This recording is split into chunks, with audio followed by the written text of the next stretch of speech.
Money laundering and terrorist financing. What is money laundering? Money laundering involves taking criminal proceeds and disguising their illegal sources in order to use the funds to perform legal or illegal activities. Simply put, money laundering is the process of making dirty money look clean.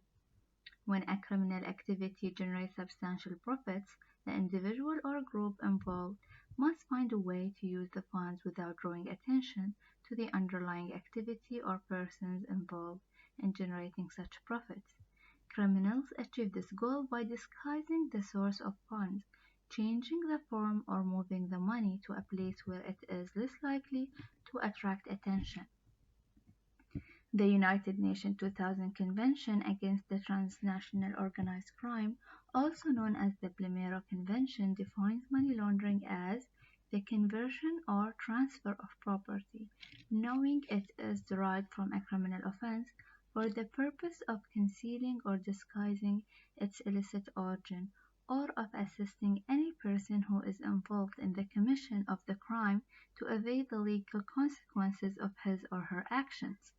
The concealment or disguise of the true nature, source, location, disposition, movements, rights with respect to or ownership of a property, knowing that it is derived from a criminal offense. The acquisition, possession or use of property, knowing at the time of its receipt that it was derived from a criminal offense or from participation in a crime. Money laundering based on the Federal Decree Law number 20 of 2018 on anti-money laundering and combating the financing of terrorism and financing of illegal organizations. Money laundering is any of the acts mentioned in Clause 1 of Article 2 of the present Decree Law. Article 2 is any person having the knowledge that the funds are the proceeds of a felony or a misdemeanor, and who willfully commits any of the following acts, shall be considered a perpetrator of the crime of money laundering: transferring or moving proceeds or conducting any transaction with the aim of concealing or disguising their illegal source; concealing or disguising the true nature, source, or location of the proceeds, as well as the method involving their disposition, movement, ownership of, or right with respect to said proceeds; acquiring, possessing, or using proceeds upon receipt; assisting the perpetrator of the predicate offense to escape punishment. Stages of money laundering. Money laundering often involves a complex series of transactions that are difficult to separate. However, it is common to think of money laundering as occurring in three stages: placement, layering, and integration. Stage 1 of money laundering is placement. A placement is the physical disposal of cash or other assets that are derived from criminal activities.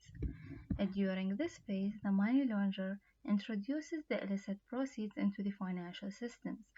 Often this is accomplished by placing the funds into circulation through formal financial institutions and other legitimate businesses, could be both domestically or internationally.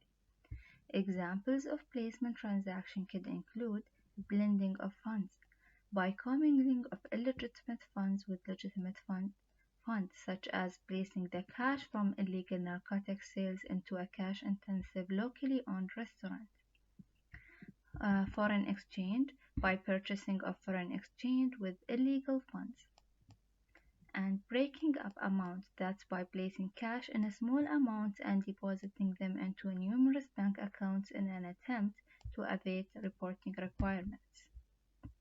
Currency smuggling, cross-border physical movement of cash or monetary instruments. Loans, repayment of legitimate loans using laundered cash. Stage 2 of money laundering is layering. Layering is the separation of illicit proceeds from their source by layers of financial transactions that are intended to conceal the origin of the proceeds.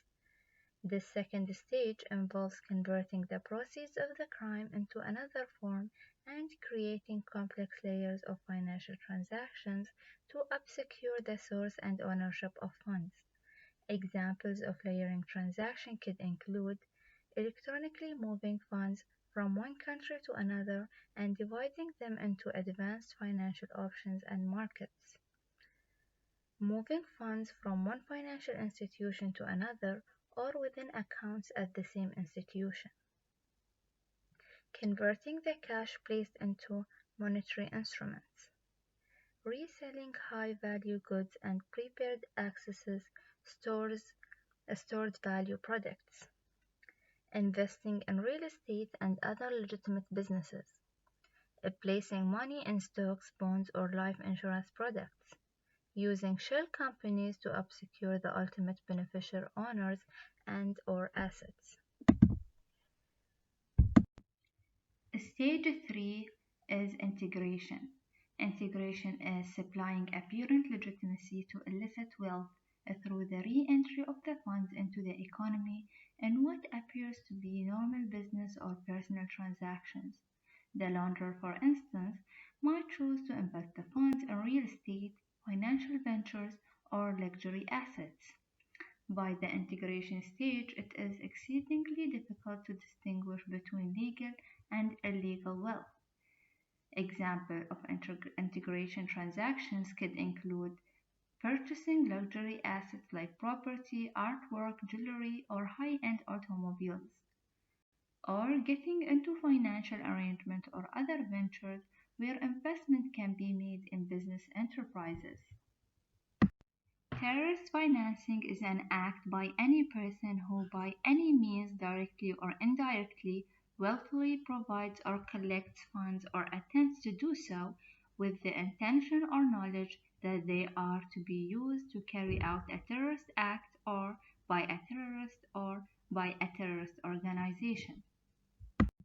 Financing terrorism based on the Federal Decree Law Number 20 of 2018 on anti-money laundering and combating the financing of terrorism and financing of illegal organizations.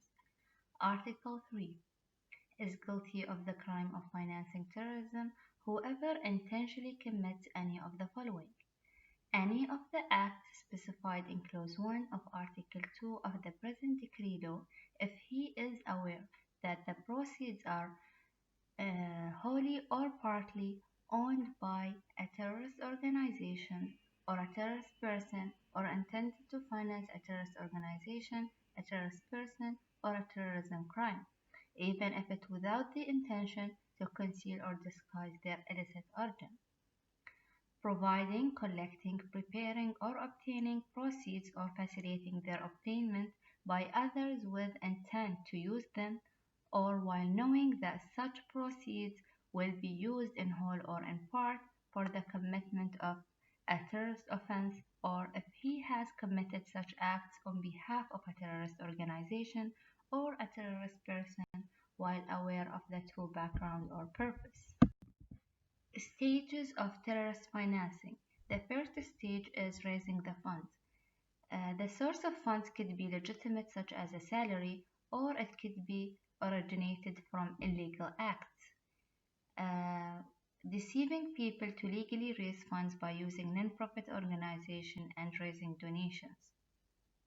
The second stage is moving the funds by wire transfers, by structuring the funds, and by cash smuggling, using debit, credit, and prepaid cards, and by hawaladars. The final stage is using the funds. Then the funds are used to fund the terrorist acts and for the terrorist expenses such as food, rent, and travel.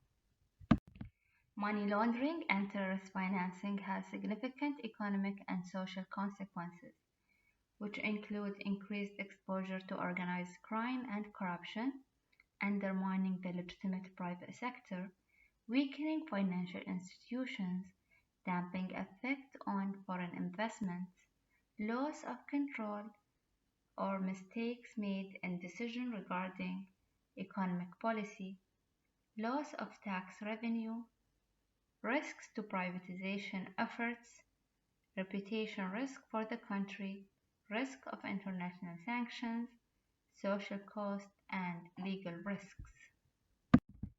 Thank you all for listening.